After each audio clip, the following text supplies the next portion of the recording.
আসসালামু আলাইকুম।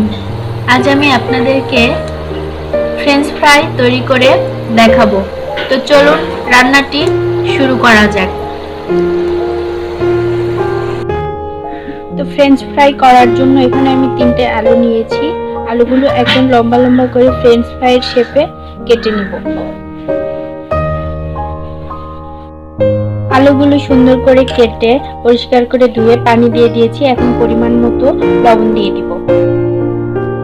দিয়ে আমি 5 মিনিট জাল করে নেব। তো আলুগুলো 5 মিনিট জাল করে নেওয়া হয়ে গেছে। এখন আমি এগুলো পানি ঝরিয়ে নেব।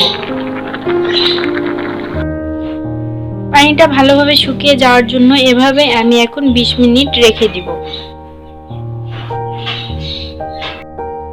তো 20 মিনিট পরে এখন আমি এগুলো ভেজে নিব।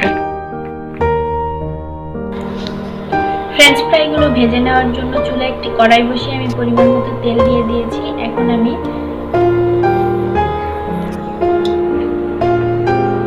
এগুলো দিয়ে দিচ্ছি।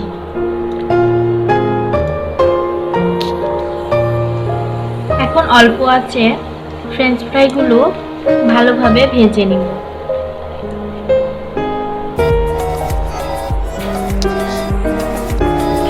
ফাইনালি ফ্রেঞ্চ ফ্রাইগুলো আমার ভেজে নেওয়া কমপ্লিট। এখন আমি এগুলো তুলে নিব। দেখুন কত সুন্দর করে আমি ভেজে নিয়েছি।